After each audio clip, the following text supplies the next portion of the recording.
বরিশালের নথুল্লাবাদ বাস টার্মিনালে ভাড়া নিয়ে বিরোধের জেরে বাস শ্রমিকদের সঙ্গে শিক্ষার্থীদের সংঘর্ষের ঘটনা ঘটেছে। এতে আহত হয়েছে ২০ জন। সন্ধ্যা ৬:৩০টার দিকে এই সংঘর্ষে অন্তত ১০টি বাস ভাঙচুর করা হয়। ঘটনার পর শিক্ষার্থীরা সড়ক অবরোধ করে বিক্ষোভ করেছে। শিক্ষার্থীরা জানান, বিএম কলেজের ২ শিক্ষার্থী মুলাদি থেকে বরিশালে আসার পথে শিক্ষার্থী পরিচয়ে অর্ধেক ভাড়া দিতে চাইলে শ্রমিকরা তা নিতে অস্বীকার করেন। এ নিয়ে তর্কাতর্কি ও হাতাহাতির এক পর্যায়ে উভয় পক্ষের মধ্যে সংঘর্ষ বাধে। দর্শক, এই মুহূর্তে নথুল্লাবাদ বাস টার্মিনাল থেকে যুক্ত হচ্ছেন সহকর্মী পারভেজ রাসেল। যুক্ত হচ্ছি তার সাথে। পারভেজ, আপনার কাছ থেকে জানতে চাচ্ছি, বাস শ্রমিকদের সঙ্গে শিক্ষার্থীদের সংঘর্ষের কেমন পরিস্থিতি দেখছেন, আমাদের জানাবেন।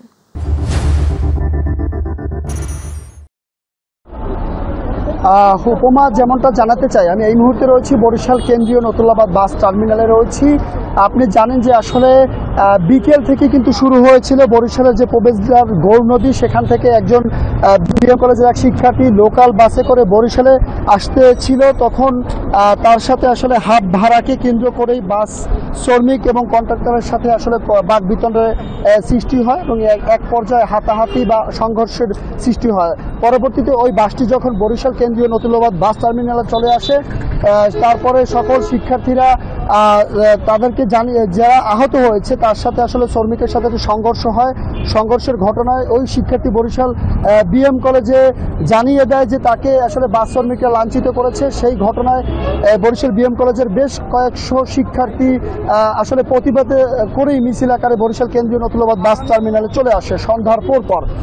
তারপরেই আসলে পরিস্থিতি উত্তপ্ত সৃষ্টি হয় এবং এই শিক্ষার্থীদেরকে প্রতিবাদ করতে আবার বাস শ্রমিকরাও কিন্তু রাজপথে চলে আসে। এরপরে আসলে একটা পরিস্থিতি উত্তপ্ত হয়ে গেলে শিক্ষার্থীদের যে শিক্ষার্থী ছিল বাসে, সে গুরুতর আহত হলে পরে তাকে শিক্ষার্থীরা উদ্ধার করে যখন শের-ই-বাংলা মেডিকেল কলেজ হাসপাতালে পাঠায়, তারপরেই আসলে অন্যদিকে এই ঘটনা মোড় নেয়।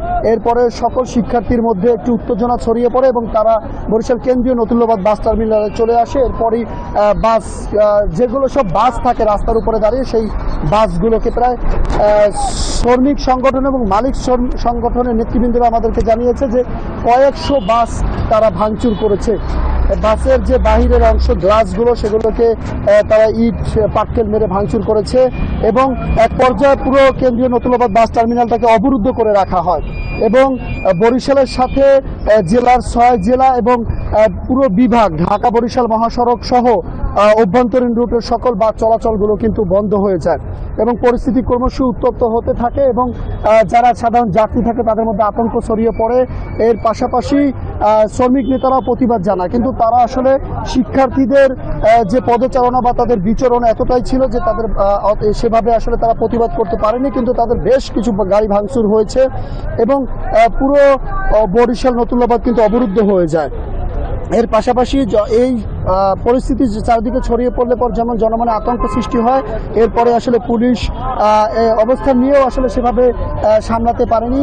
পরবর্তীতে সেনাবাহিনী আসে এবং পরিস্থিতি নিয়ন্ত্রণে নিয়ে আসে এবং বরিশাল বিএম কলেজের অধ্যক্ষ তিনিও আসেন, এসে শিক্ষার্থীদেরকে এই বিষয়টা সমঝোতার প্রতিশ্রুতিদেরকে দিয়ে তাদেরকে নিয়ে যায়। তবে বাস স্ট্যান্ডে দাঁড়িয়ে থাকা যেসব বাস ছিল, এইসব বাস কিন্তু বরিশাল থেকে ঢাকা এবং অভ্যন্তরীণ রুটে কিন্তু যাতায়াত করে। অধিকাংশ বাসই কিন্তু দেখতে পাচ্ছেন যে আসলে ভাঙা হয়েছে, গ্লাসগুলোকে বাহির থেকে ইট পাটকেল মেরে ভেঙেছে। বাসের স্টাফ বা শ্রমিকরা দাবি করছে যেগুলো ভেঙেছে শিক্ষার্থীরা, আর শিক্ষার্থীরা বলছে যে তাদের সাথে বাসের মালিক বা শ্রমিকদের সাথে বাকবিতণ্ড বা কথা কাটাকাটি হলেও তৃতীয় একটি পক্ষ এসে আসলে এই বাসগুলোকে ভাঙচুর করে। এটা হচ্ছে শিক্ষার্থীদের দাবি। তো শিক্ষার্থীরা বলছে যে বাস ভাঙচুরের ঘটনায় তাদেরকে বেশ কয়েকজন শিক্ষার্থী আহত হয়েছে, তারা মেডিকেলে ভর্তি রয়েছে এবং যারা শ্রমিক রয়েছে তাদেরও বেশ শ্রমিক আহত আছে। সব মিলিয়ে বরিশালের পরিস্থিতি এখন অবধি পর্যন্ত উত্তপ্ত রয়েছে এবং বরিশাল থেকে কিন্তু এখন পর্যন্ত সকল রুটের বাস চলাচল কিন্তু বন্ধ রয়েছে এবং শ্রমিকরা দাবি করছে যে বাস টার্মিনালের ভিতরেও কিছু গাড়ি ছিল, যেসব গাড়ি আসলে থামানো ছিল, দেখুন ভাঙচুর হয়েছে। আর মালিক পক্ষরা দাবি করছে যেভাবে গাড়ি ভাঙা হয়েছে এই গাড়িগুলোকে মেরামত না করলে কিন্তু রাস্তায় চলাচল স্বাভাবিক করা যাবে না। তবে তারা দাবি করছে যে শুধু বাসই নয়, বাসের পাশাপাশি বাসের পাশাপাশি যে কাউন্টারগুলো রয়েছে সেই কাউন্টারেও কিন্তু হামলা চালানো হয়েছে, ভাঙচুর করা হয়েছে। শিক্ষার্থীরা দাবি করছে যে আসলে এর সঠিক সুরাহ চায়। তারা বলছে যে তারা এত বাস ভাঙেনি, তবে কারা এই বাস ভেঙেছে তদন্ত করলে আসলে সঠিকটা বেরিয়ে আসবে। আর বরিশাল থেকে ঢাকা, খুলনা, রাজশাহী, মানে বাংলাদেশের সব জায়গায় কিন্তু বরিশালের এই কেন্দ্রীয় বাস টার্মিনাল থেকে গাড়ি চলাচল করে। তো সে লক্ষ্যে কিন্তু সকল রুটের পরিবহন এই মুহূর্তে কিন্তু যারা যাত্রী ছিল তারা বন্ধ রেখেছে। এবং বরিশাল থেকে কবে নাগাদ আসলে বাস ছাড়বে বা স্বাভাবিক হবে সে কথা কিন্তু আমরা এখনো বলতে পারছি না। তো সেনাবাহিনী এই মুহূর্তে অবস্থান রয়েছে নতুলাবাদ বাস টার্মিনালে এবং পরিস্থিতি স্বাভাবিক, তবে বেশ কিছু পরিবহন যেগুলো আগে ছেড়েছে সেগুলো কিন্তু যাতায়াত করছে। তো আপাতত এই রয়েছে বরিশাল থেকে আমার কাছে শিক্ষার্থী, বিএম কলেজ শিক্ষার্থী এবং শ্রমিকদের যে সংঘর্ষ তার সবশেষ তথ্য। উপমা। পারভেজ, আপনাকে ধন্যবাদ। দর্শক, বরিশাল নতুলাবাদ বাস টার্মিনাল থেকে আমাদের সাথে যুক্ত ছিলেন সহকর্মী পারভেজ রাসেল। চলে যাচ্ছে পরবর্তী সংবাদে। দিল্লিতে থেকেও জ্বালাও পোড়াইয়ের হুকুম দিচ্ছেন শেখ হাসিনা, কিন্তু দেশের মানুষ তা আর হতে দেবে না বলে মন্তব্য করেছেন বিএনপির মহাসচিব মির্জা ফখরুল ইসলাম আলমগীর। তিনি বলেন, নির্বাচন যত দেরি হবে দেশের অবস্থা তত খারাপ হবে। বিকেলে চাঁপাইনবাবগঞ্জে বিএনপির বাঁচাও পদ্মা বাঁচাও দেশ গণসমাবেশে অংশ নিয়ে তিনি এসব কথা বলেন। প্রতিনিধি তারেক আজিজের তথ্য ও ছবিতে আতিকুর রহমান তিতাসের রিপোর্ট। বাঁচাও পদ্মা বাঁচাও দেশ, সবার আগে বাংলাদেশ প্রতিপাদ্যে বিএনপির গণসমাবেশে অংশ নিতে বিকেলে চাঁপাইনবাবগঞ্জ পৌঁছান বিএনপি মহাসচিব মির্জা ফখরুল ইসলাম আলমগীর। নবাবগঞ্জ সরকারি কলেজ মাঠে আয়োজিত ঐতিহাসিক গণসমাবেশে প্রধান অতিথির বক্তব্যে বিএনপি মহাসচিব বলেন, 2026 সালের নির্বাচনে জয়ী সরকার যদি শক্তিশালী না হয় তাহলে পদ্মার পানি নিয়ে আরো ক্ষতিগ্রস্ত হবে এলাকার মানুষ। আজকে 2026 সালে আগামী বছর এই চুক্তি শেষ হবে। আমরা জানি না এখন ভারত কোন পদক্ষেপ গ্রহণ করবে। এই 2026 সালে যে সরকার আসবে সেই সরকার যদি শক্তিশালী না হয়, জনগণের শক্তি নিয়ে যদি না দাঁড়াতে পারে, তাহলে এই পদ্মার পানিতে আমরা আরো ক্ষতিগ্রস্ত হব। বিএনপি সরকার গঠন করলে পানির ন্যায্য হিস্সা ও অধিকার পাওয়া যায় উল্লেখ করে তিনি বলেন, পদ্মা বাঁচাও আন্দোলন অব্যাহত রাখতে হবে, ছড়িয়ে দিতে হবে আন্তর্জাতিক অঙ্গনেও। আমাদের দায়িত্ব হচ্ছে আজকে আন্দোলনকে চাঙ্গা করে রাখা, সারা বিশ্বে এই বার্তা পৌঁছে দেওয়া যে বাংলাদেশের মানুষ এই পদ্মা নদী, গঙ্গা যেটা আসছে ভারত থেকে, আন্তর্জাতিক নদী, এটা আন্তর্জাতিক আইন হিসেবে এর সফল হিস্সা, সঠিক হিস্সা আমাদের পাওয়া আমাদের অধিকার, দয়া নয়। এর আগে সকালে রাজশাহীর গোদাগাড়ীর ফাজিলপুরে প্রয়াত মন্ত্রী ব্যারিস্টার আমিনুল হক এবং বিএমডিএ চেয়ারম্যান মরহুম ডক্টর এম আসাদুজ্জামানের কবর জিয়ারত করেন মির্জা ফখরুল। পরে নেতাকর্মীদের উদ্দেশ্যে বক্তব্য প্রদানকালে তিনি বলেন, একটি দল বিএনপিতে বিভেদ সৃষ্টি করে নিজেদের ফায়দা হাসিলের ষড়যন্ত্র করছে। একটা দল চেষ্টা করছে আপনারা আমাদের মধ্যে বিভেদ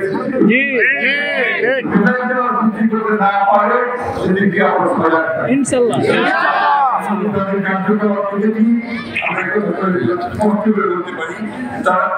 আতিকুর রহমান তিতাস, মাই টিভি। গণভোটে 4টি প্রশ্নের কোনো একটার সঙ্গে দ্বিমত থাকলে সেখানে না বলার সুযোগটা আছে কিনা সরকারের কাছে জানতে চেয়েছেন বিএনপির সিনিয়র যুগ্ম মহাসচিব রুহুল কবির রিজভী। দুপুরে রাজধানীর শ্যামলীতে বিএনপির ভারপ্রাপ্ত চেয়ারম্যান তারেক রহমানের পক্ষ থেকে অসুস্থ বেতার শিল্পী আফরোজা নিজামীকে আর্থিক সহযোগিতা অনুষ্ঠান শেষে এই প্রশ্ন করেন তিনি। রিজভী বলেন, গোজামিল দিয়ে কোনো কিছু করা হলেও তা টেকসই হবে না, সাধারণ মানুষ বুঝতে পারবে, সেই আলোকে গণভোটের প্রশ্নমালা করার পরামর্শ দেন রিজভী আহমেদ। তো সেই সরকারের কাছে অনেকে দাবি জানাতেই পারেন, কথা বলতেই পারেন। আবার পাশাপাশি সব রাজনৈতিক দলগুলো তো একসাথে কথা বলছেন পিআর নিয়ে, গণভোট নিয়ে, তো কথাগুলো তো চলছেই।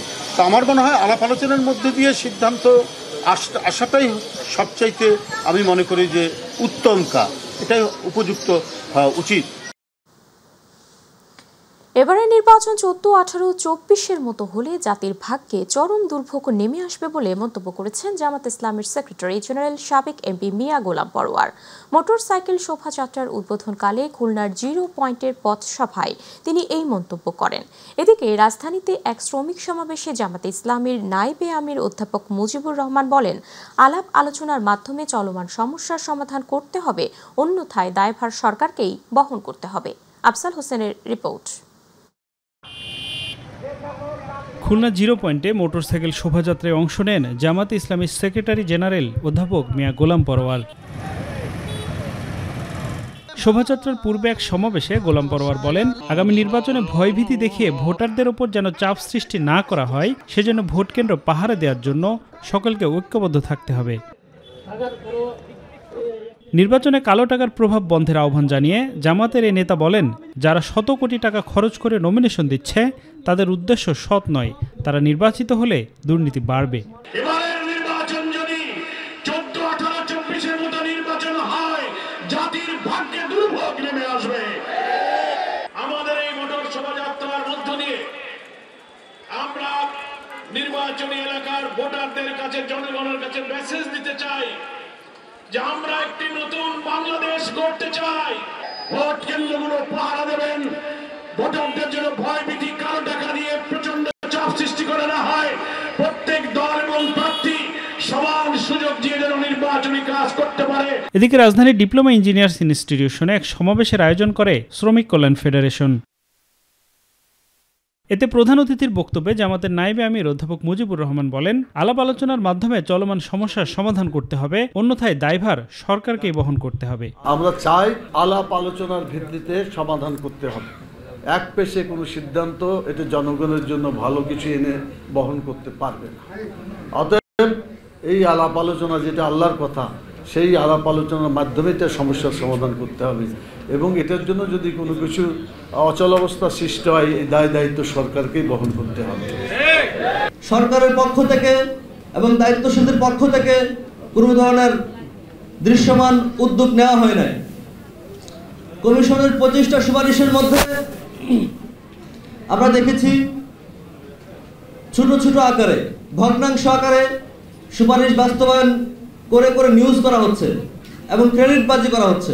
শ্রম আইন, শ্রম নীতি এবং শ্রম বিধিমালা নিয়ে আসতে হবে। কিন্তু দুঃখের বিষয়, বর্তমানে যে আইনটি রয়েছে এবং যে আইনটি আসবে, সেই আইনে শ্রম কমিশনের সকল প্রতিবেদন বা সকল সুপারিশ সংযুক্ত করা হয়নি। বর্তমান যে সুপারিশ আছে, এই সুপারিশের মধ্যে দিয়ে আমি বিশ্বাস করি শ্রমিকদের আর হয়তোবা যদি এই আইন বাস্তবায়ন হয়, রাস্তায় ওভাবে জীবন দিতে হবে না। সমাবেশে বিভিন্ন শ্রমিক সংগঠনের নেতারা এবং দেশের বিভিন্ন জেলা থেকে আসা শ্রমিকরা অংশ নেন। আফজাল হোসেন, মাই টিভি, ঢাকা। যারা গণভোটের বিপক্ষে গিয়ে জনগণকে প্রত্যাখ্যান করেছে, জনগণও তাদের প্রত্যাখ্যান করবে বলে মন্তব্য করেছেন জাতীয় নাগরিক পার্টির সদস্য সচিব আক্তার হোসেন। রাজধানীর কৃষি গবেষণা ইনস্টিটিউটে কৃষির ভবিষ্যৎ এবং তরুণ কৃষি উদ্যোক্তাদের নিয়ে আয়োজিত এক সভায় তিনি এই মন্তব্য করেন। আর দলের সিনিয়র যুগ্ম আহ্বায়ক সামান্তা শারমিন বলেন, রাজনৈতিক দলগুলোর অভ্যন্তরীণ সংস্কার প্রয়োজন। আরও জানাচ্ছেন মিফতা গালিব। রাজধানীর কৃষি ইনস্টিটিউট বারকে national agricultural alliance of Bangladesh আয়োজন করে কৃষির ভবিষ্যৎ এবং তরুণ কৃষি উদ্যোক্তাদের নিয়ে আলোচনা সভা।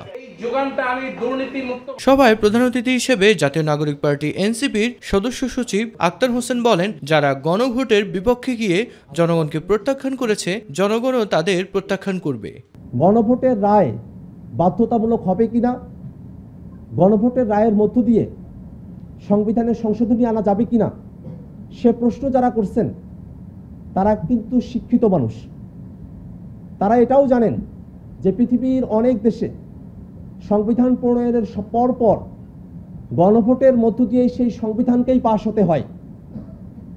যদি সেই গণভোটে সংবিধান পাশ না হয়, তাহলে সেটা সংবিধান হিসেবেই গৃহীত হয় না।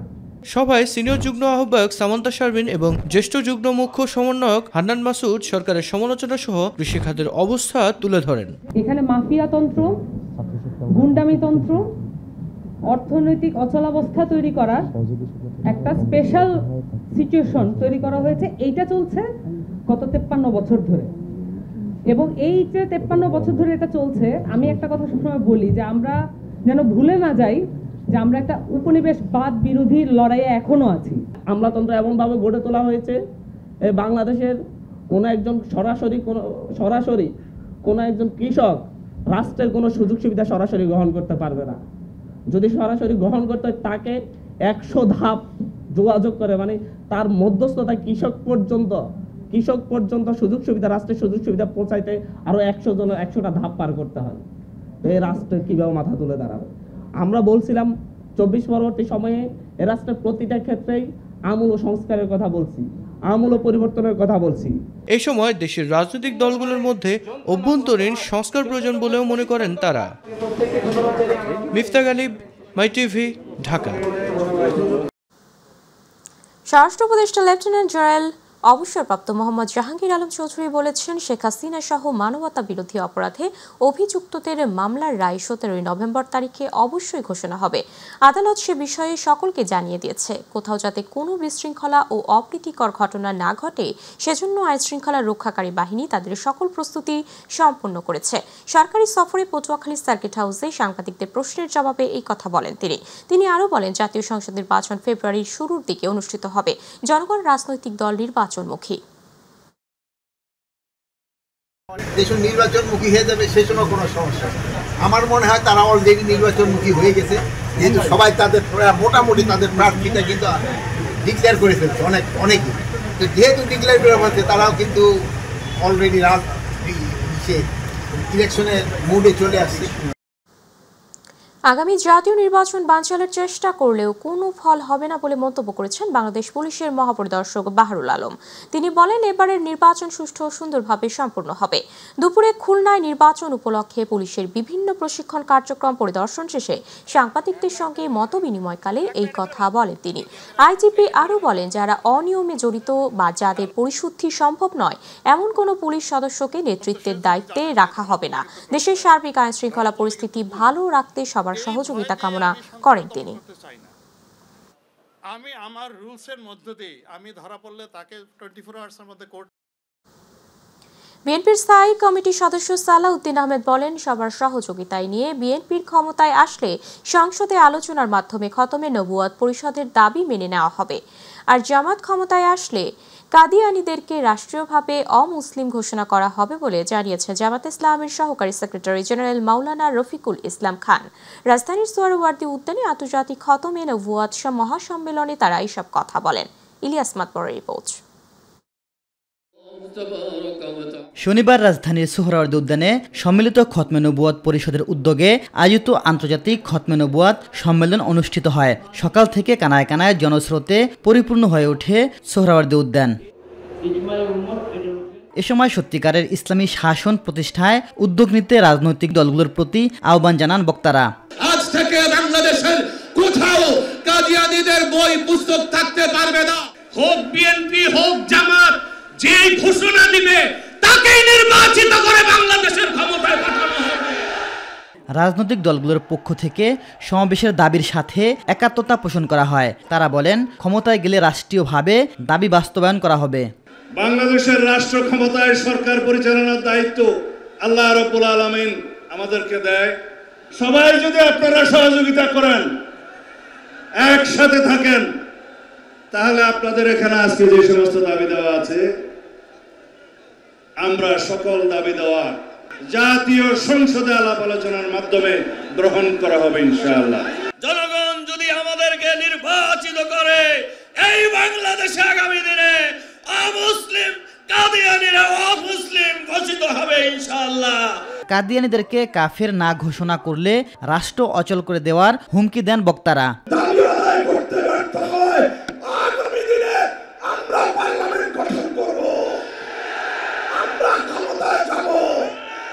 একটা সুযোগ এসেছে আমাদের নিজেদের পায়ে দাঁড় হয়ে কাদিয়ানীকে অমুসলিম ঘোষণা করব। এরপর আন্তর্জাতিক খতমে নবুয়ত সম্মেলন থেকে ঘোষণাপত্র পাঠ করা হয়। ইসলামের কোন পরিভাষা, যেমন কালিমা, নামাজ, রোজা, হজ, যাকাত, আযান, ঈদ, কুরবানি ইত্যাদি কোন ইসলামী পরিভাষা তারা ব্যবহার করতে পারবে না। সমাবেশ থেকে খতমে নবুয়ত এর পরবর্তী কর্মসূচি ঘোষণা করা হয়। ইলিয়াস মাতবর, মাই টিভি, ঢাকা। ডেঙ্গুতে আক্রান্ত হয়ে গত 24 ঘন্টায় আরও 5 জনের মৃত্যু হয়েছে। সময় 792 জন হাসপাতালে ভর্তি হয়েছেন। শনিবার স্বাস্থ্য অধিদপ্তরের ডেঙ্গু বিষয়ক প্রতিবেদনে এই তথ্য জানানো হয়। এতে বলা হয়, গত 24 ঘন্টায় ডেঙ্গুতে আক্রান্ত হয়ে হাসপাতালে ভর্তি হওয়াদের মধ্যে ঢাকা সিটি কর্পোরেশনের 347 জন এবং বাকিরা ঢাকা সিটির বাইরের। চলতি বছর এখন পর্যন্ত ডেঙ্গুতে আক্রান্ত হয়ে হাসপাতালে ভর্তি হয়েছেন 83,858 জন। এর মধ্যে ছাড়পত্র পেয়েছেন 80,243 জন, মারা গেছেন 331 জন।